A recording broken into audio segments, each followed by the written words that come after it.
So if you haven't heard the news yet, the National Association of Realtors had settled on a $418 million settlement, which basically all it does is change how we do things.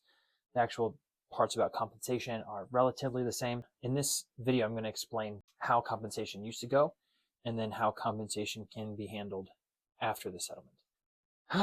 Let's just say you are selling your house. It's a beautiful house. There's a chimney, and a door and a window, maybe 2 windows. How it used to work was a listing agent would come to your house, talk to you about pricing strategies, and list your house for a certain percentage. And we'll just put X percentage. We're going to do a little bit of math here, so hopefully you can hang with me. So the realtor is going to sell your house for X percentage, right? And then that's the listing agent. And the listing agent is going to share this listing with all of these other agents that have buyers out there that also are looking for a house like yours. A buyer's agent comes along, writes up a contract. Okay, everything goes smooth, it closes.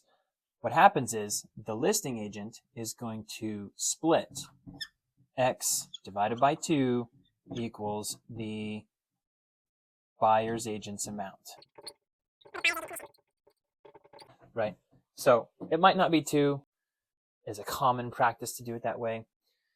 Now, this is what's happening. So instead of the listing agent splitting their commission by whatever and giving their other half to the buyer's agent, now the buyer has to have a mandatory contract with a realtor if they want to go look at a house. So even before you look at a house, the buyer's agent needs to have an agency contract with the buyer stating that how their relationship works. So if I'm working with a buyer, I'm going to have to negotiate with the buyer about my commission fee.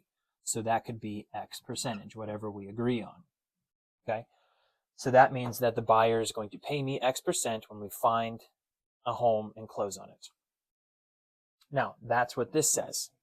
What also happens is that I can, as the buyer's agent, say, hey, buyers are already pinched when it comes to extra cash. They already have to pay for loan cost, which is points, appraisal, inspection, additional closing cost, earnest money. And now you want them to pay a commission on top of that. So just this right here, if the seller is not willing to give any concessions for seller concessions for closing costs, just this part right here could be as much as 20 to 30% of the total loan amount, which is pretty crazy.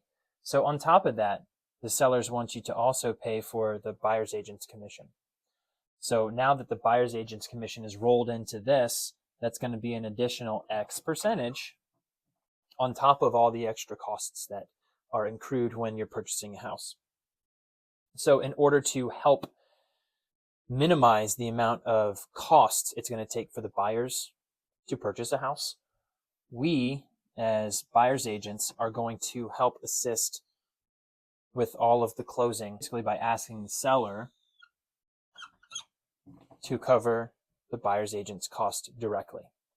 Now, if you remember before, we had the listing agent, I'll just put LA there, would split their commission with the buyer's agent. But now the listing agent is only negotiating his part and the buyer's agent is negotiating their part inside of the contract that they present to the buyer. So there's lots of different ways that buyer's agents can get paid. One of them can be directly from the buyer. One of them can be from the seller. It can be a seller directly. It can be buyer directly. So it can just be straight up a distribution from proceeds at closing. It can also be like for sellers, it can be proceeds, but it could also be in the form of closing cost.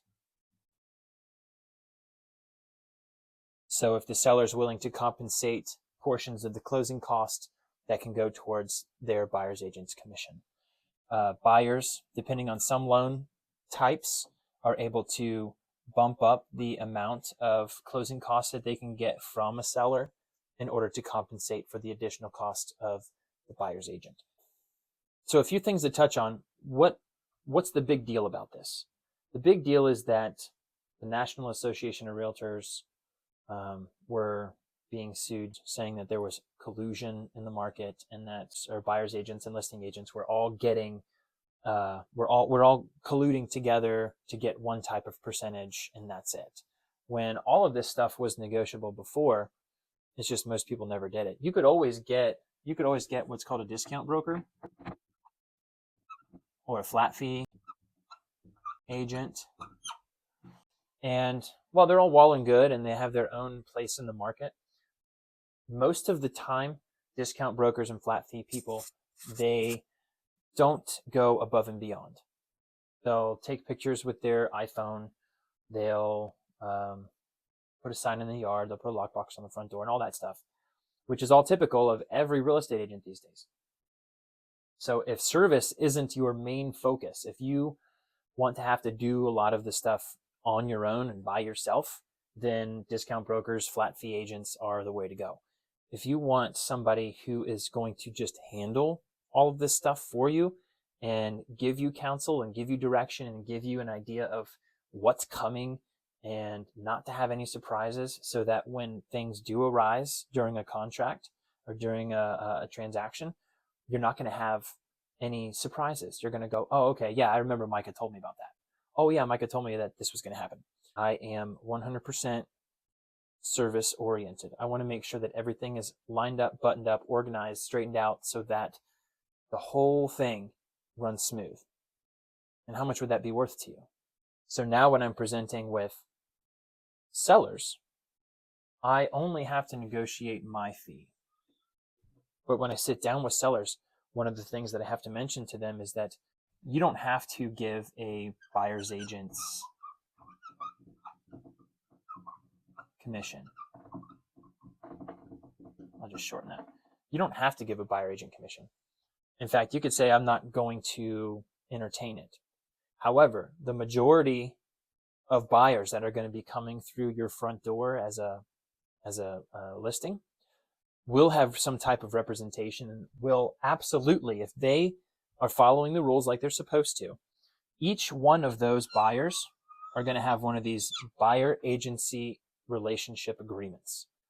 And because of this, it attaches with this and attaches to this. And so any offer that you're going to receive is very, very likely to have something like this or something like this. Because buyer's agents are representing the buyers, they have a compensation for themselves, whether it be through the buyer or through the seller. And the buyer's agent's responsibility is to look after their client. And so they're going to do everything they can to make sure that their client doesn't have to directly out of their pocket pay for the compensation of their buyer's agent. Going back to compensations here as a listing agent, I will, as a listing agent, tell you to earmark a certain amount of money just in case a buyer's agent comes along and requests additional funds for their services. Okay. Now, the reason we typically want to cooperate is because they're probably going to be the one that presents the best offer. And in that case, what's going to happen is we will end up needing to negotiate on terms. If you don't have multiple offers, then what's going to happen is this is the only offer that's on the table. And this offer is going to be either, yes, we'll take it, no, we're not going to take it, or yes, we'll take it, but. And then we'll negotiate within the contract, depending on what this says and what other terms are inside the contract. That's pretty much it. There's a little bit more red tape when it comes to doing it this way. But overall, the structure is very similar.